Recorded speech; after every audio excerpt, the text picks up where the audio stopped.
I love getting here early in the morning and not being the first one here. Everything's opened up, everything's going, ready to work. Oh, you got the heater going good in here, Tim. Yeah, we do. Sweet. All cozy. Work on it. All right, so last night we left off on mounting this whole fiberglass section up, and now we got to trim it out because we got to put the rear bash bar on. And the rear bash bar, according to the FD rulebook, has got to span the width of the frame rails. So Tim and I, we marked it out where we got to trim this bad boy. Tim's gonna get on trimming this thing, and we're gonna mount up a bash bar. Then mount the rear bumper on, make sure everything fits nice and tidy, and keep jamming. Cut this out, and then focus on doing this section here. Yeah, let's cut the bottom out for the bash bar to come through. And yeah, where we marked off right here, we're gonna cut the center section out because what happens is if we get smashed in one corner, we don't want it to skew the whole bodywork off to the side. We want basically each corner, if they get smashed, to just be able to move in because we got all that crush room back there. We want to take advantage of it. We want the rear section to move in and have a big open gap here so it could actually move without affecting that side at all. So yeah, let's just, I'd say when you're trimming it, just nice radius and just come up to where we marked it right here. Kind of same thing as my S14 over here. And this got smashed at Irwindale. But yeah, Did its job. it did its job. Radius and straight up. And see the gap we got here? And that really helps out. Because then if you get smashed in one corner, the other one stays put.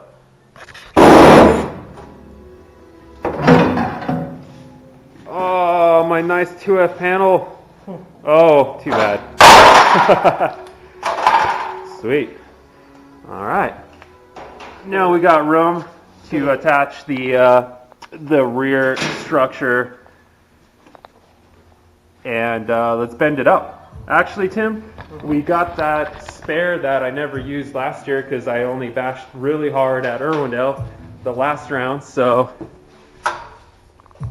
yo, this is still leftovers from the S14. All right. And I think if we trim this down, the frame rails should be about similar width. Let's do that. Let's trim it. And then when we attach it to the actual rear structure, I don't want it to go straight back. Let's go ahead and put a bend in this thing so that it kicks up a little bit.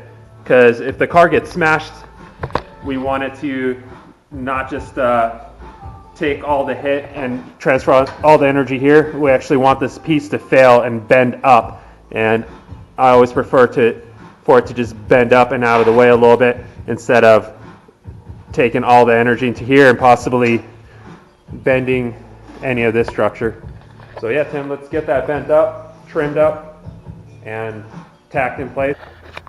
So as much as I would like to just work on my drip cars, my S15 build, I got other stuff I got to do here during the day. And a big portion of my day here, every day of the week, is handling Feal Suspension. It's my suspension company, and we ship out a lot of product, sponsor a lot of people. It's a lot of work.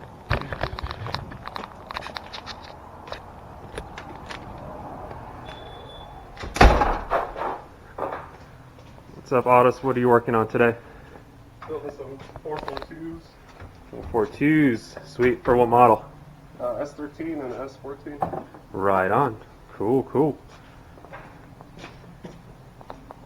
We've got John over here rebuilding Rome's coilovers. We're actually making some valving changes based off of the last test day we had on Sunday. And we do that a lot here. We test, we help out sponsored drivers, and then we make changes if needed. If we need to double check our work, we run this shock dyno. It shows us basically how the shock's working and what other changes need to be made. What's up, Mike? Mike's the guy that answers the phone. He's the guy that you'll talk to if you call this place, and most likely he's the guy that's going to answer your email as well. We've got tons of product here. Obviously Wisefab, because we're the USA distributor for Wisefab. Swift springs, as many springs as you need to put basically any coilover kit together, and obviously the parts to put Feal coilovers together. We don't get as many walk-ins. Most of our stuff's mail order, but if we do, this is where you will be greeted if you walk in. Some Feal Suspension on display, some Wisefab on display. Apparel that you can buy on fealsuspension.com, that's just some of it. We take this to a lot of the events. It shows off the Wisefab, how it works with Feal coilovers. This is a very cool new product that we released just a few months ago. It's called Fabs, Feal Adjustable Bump Stop.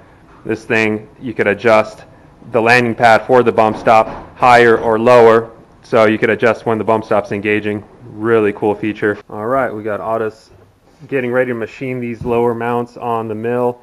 Get those things opened up for a two-way reservoir line. We got all the shafts valved, ready to pour and go.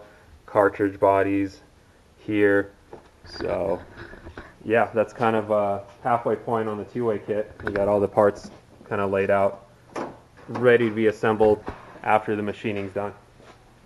We got a bunch of the two-way reservoirs, all the two-way miscellaneous little pieces here, swivel banjos. These things are amazing. It's basically a banjo, but the bolt's O-ringed and it's got a clip here, so that when you install this, it's not permanently fixed. This thing just swivels around. Makes it a whole lot easier to mount the reservoir on the car, and you could actually spin the cartridge and the line doesn't spin with it. The line stays fixed, so you could adjust ride height. Some dividing pistons, seal heads, shock bodies, different styles of bump stop, dust boots, more bump stops, bearings, bearing plates. Whoop.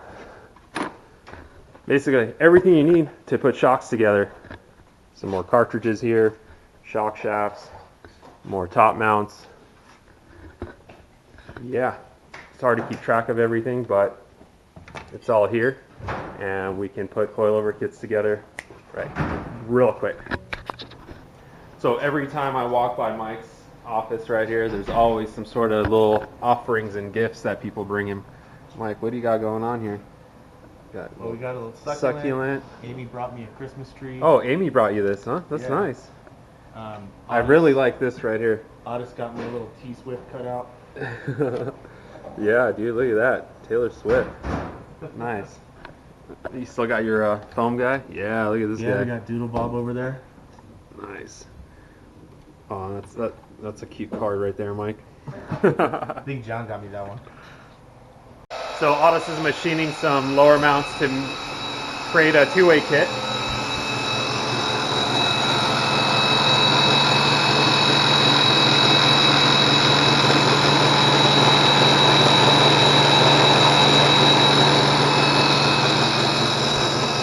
So that basically opens up the lower mount so the reservoir hose could come out to the side.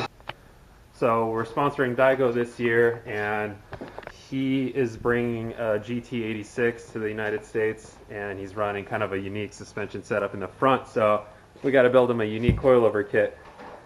Basically using an E90 M3 shock shaft, one of the shortest shock bodies that we currently have, and a custom lower mount. We're going to have to do some machining to it. And he's basically turning the GT86 to a front steer, so he's using a completely different Wisefab front kit. And I'm not going to give away what he's doing. I'll let him do that for you guys later on. Hey Otis, on this lower mount for Daigo, can you machine it where I scribed it here? It's 85 millimeters basically from that edge to right there. So just take it on the lathe and just cut it down right there. And maybe just put like just make sure it's not a sharp edge. Okay. And that'll be. So for Daigo's kit, the front we're just going to build these one-way cartridges for him right now, and let's use our heavy valving. So he's running a 12K spring, so the heavy valving that we have the chart for. Sounds good. Cool. and Audis will take care of machining these down. We got helpers, Swift springs that are actually coming in hopefully tomorrow. So just put the cartridges together, the lower mounts after Audis is done machining them, and we'll put it all the way together and ship it out when the springs are in. Cool. Sounds good. Sweet. All right, everything's squared away here for now. Let's go check on Tim. See how the S15 build is going. Hop on emails. I have to call some people. Actually, just had a sit-down meeting with DHL. Didn't get that on camera because it would have been kind of weird, but this is what happens day to day for me. But I enjoy it. Really can't complain. All right, Tim. Ooh, you've been welding in here. I can smell it. Oh, chopping metal. Chopping metal. Chop suey. Burnt metal smell for sure. All right, look at that. That is definitely coming together, man. Sicky manicky, dude. Love it. Exactly what we were talking about. See, this is why Tim is badass. You just go, hey, this is how I want it done. Put a little bend in it so it takes the hit, and you come back in and... I've got butterfingers though. And look at that. You can't really see the... Oh, there you go. You can see the bend from this angle. Just cleaning up the gaps, make it fit And really good. once again, the reason we put a bend in it is so if the car gets hit, this bar has somewhere to go. We want to induce a bending effect when it gets hit, or when we touch a wall. I'd like to say touch a wall instead of hitting. So perfect, and it comes out to the back here. I literally just put a sticker that says tow right here. Then I don't have to run a stupid tow strap or anything. We can tow the car if needed off the track by just grabbing it right here. Awesome. Yeah, buddy. All right, so we also got the nitrous bottle mounts mounted here, and I always like my nitrous bottle opposite side of me because I like to offset as much weight as possible on the passenger side. And just like the S14, we removed the quarter window. The quarter window is going to come out with Zeus tabs, so it's a quick removal. And after we get the quarter window out, we unbuckle the nitrous bottle. And the nitrous bottle slips out easily, so we can change bottles quickly during competition. These brackets are the NOS brackets that come with a nitrous kit. They're actually the aluminum ones, so if you want to get the same exact ones, just opt for the aluminum ones. They're a little bit beefier, and they're like a really quick latch system, which is awesome. We basically welded some plates to the chassis that are threaded, so these brackets bolt right to it. I felt a little uncomfortable attaching those brackets to the sheet metal because it seemed a little bit flimsy. So this is super solid. The nitrous bottle is staying there, and we're ready to go. In episode 1, I left out that this was originally a right-hand drive car. All S15s were only made right-hand drive. I feel more comfortable in a left-hand drive car. So what we did was move the steering column from the right side over to the left side. We blocked off the plate where the steering shaft went out to the steering rack. After blocking off that plate, it yielded as a good spot for the ECU. So Tim fabbed up this really nice ECU mount in the metal brake, bent it up, attached it to the firewall. There's actually an air gap here, which is great because the firewall gets heat soaked very quickly, and I do not want my ECU getting heat soaked. And that's a Holley HP unit. It's one of their basic ECUs, and I love it. It does the job. Doesn't have all the extra features that I don't even utilize. Actually pretty basic as far as my ECU setup's concerned, and that ECU does the job, and it's very easy to configure even for me. I'm not a tuner, but it's easy enough. I can figure it out. So since the last video this wasn't in here, Tim went ahead and fabbed this up. It's basically a shift bezel, and the tranny's scooted so far back that it actually kind of comes up where the tail shaft used to be. Now that's where the shifter's coming out. This is an SFI approved shift boot. It's fire retardant. That's a new rulebook change in Formula Drift. Everyone's required to have an SFI approved shift boot now, because if you have an engine fire, honestly, the flame goes under the car and sometimes it gets into the compartment right here. So I really don't mind the extra safety, but things are coming along really well.